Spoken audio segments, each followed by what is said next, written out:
नमस्कार, मैं हूं हिमांशु बाजपेयी और आप देख रहे हैं किस्सा गोई दी लल्लन टॉप पर मेरे साथ। तो सोशल मीडिया के दौर में आपने देखा होगा कि विचारों की भिन्नता के चलते, वैचारिक मतभेद के चलते बहुत सारे लोग आपस में लड़ाई लड़ लेते हैं, संबंध खत्म कर लेते हैं, मनमुटाव पाल लेते हैं। लेकिन विचार, सत्य ये है कि विचार तो परिवर्तनशील होते हैं, कभी भी बदल सकते हैं। तो आज एक किस्सा इसी रंग का सुनिए कि कबीले में एक पैसे वाला समृद्ध धनी बूढ़ा रहता था। वो घर में बिल्कुल अकेला था और अपनी देखभाल के लिए उसने अपने साथ एक 16 साल के लड़के को रखा हुआ था। तो एक दफा उस बूढ़े ने उस 16 साल के लड़के से कहा कि मैं दूर देश में विचरण करने के लिए जा रहा हूं, विदेश यात्रा पर जा रहा हूं, तो मैं अपनी सारी संपत्ति, सारा धन, सारी संपदा का मालिक तुमको बना रहा हूं, तुम्हारे हवाले इसे कर रहा हूं कि तुम इसकी सुरक्षा करना, और जब मैं वापस आ जाऊं तो ये सब मुझे वापस कर देना। उस लड़के ने, जो कि बड़ा स्वामी भक्त था, इस बात के लिए हामी भर दी। वो बूढ़ा विदेश यात्रा के लिए चला गया। जब काफी वक्त गुजर गया और वो बूढ़ा वापस नहीं आया, तो इस लड़के ने सोचा कि शायद उस बूढ़े की मृत्यु हो गई है। और कई लोगों के भड़काने पर इस लड़के ने उस बूढ़े की संपत्ति को खर्च करना शुरू किया, जबकि ये उस बूढ़े की अमानत थी जो बूढ़ा उस लड़के के हवाले सुरक्षा की दृष्टि से करके गया था। सो ये अमानत में खयानत थी। जब वो लड़का उस संपत्ति को खर्च करने लगा तो धीरे धीरे उसे इसमें लुत्फ आने लगा, और उस स्वामी भक्त लड़के ने उस संपत्ति को तकरीबन सारा ही खर्च कर दिया। और इसी के साथ वो बूढ़ा भी विदेश यात्रा से वापस आ गया। जब उसे पता चला कि लड़के ने उसकी संपत्ति खर्च कर डाली है तो उसे बहुत दुख हुआ, बहुत गुस्सा आई। वो बूढ़ा वो मामला लेकर के अदालत में गया।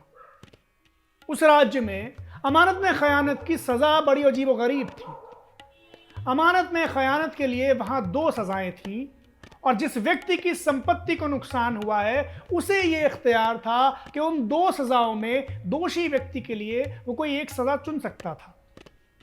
पहली सजा थी कि जो दोषी व्यक्ति है उसकी आंखें निकलवाकर उसे जिंदगी भर के लिए जेल में डलवा दिया जाएगा। दूसरी सजा थी कि दोषी व्यक्ति को मृत्यु दंड दिया जाएगा।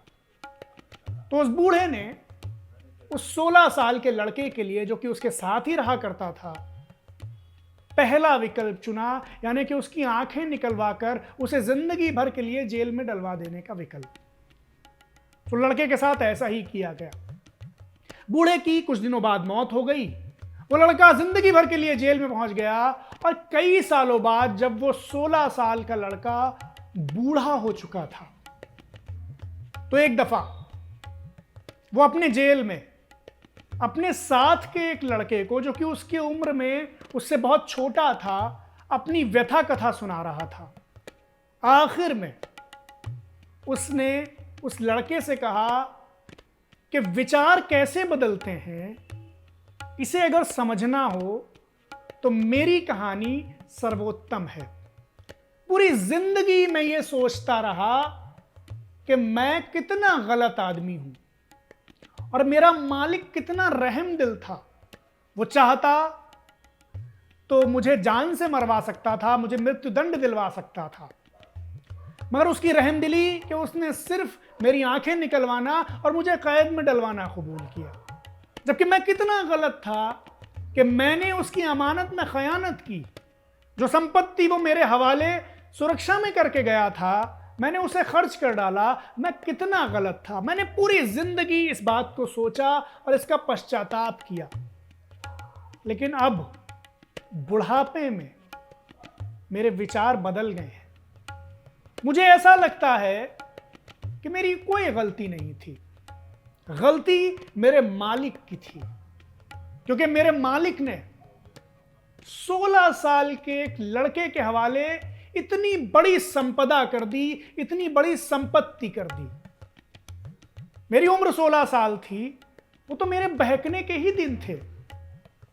सो अगर मैं बहक गया इतनी बड़ी संपदा को देखकर, तो इसमें मेरी क्या गलती? मेरे मालिक को, जो कि बुजुर्ग था, दुनियादार था, तजुर्बेकार था, उसे यह सोचना चाहिए था कि मैं इतने छोटे लड़के को इतनी बड़ी संपदा देकर जा रहा हूं और कई दिनों तक वापस नहीं आ रहा हूं, तो यह लड़का मुमकिन है कि बहक जाए। लिहाजा आज मैं ये सोचता हूं कि मेरी गलती नहीं थी, मेरे मालिक की गलती थी। वो लड़का जो उस बूढ़े की बात सुन रहा था, उसने इस बात पर हामी भरी। उसे ये तर्क समझ में आया कि जो ये आदमी कह रहा है उस बात में दम है।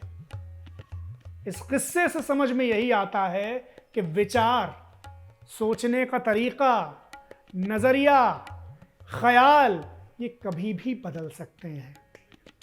तो हस्ती के मत फरेब में आ जाइयो असद, हस्ती के मत फरेब में आ जाइयो असद, आलम तमाम हल्क़े दामे ख्याल है। शुक्रिया।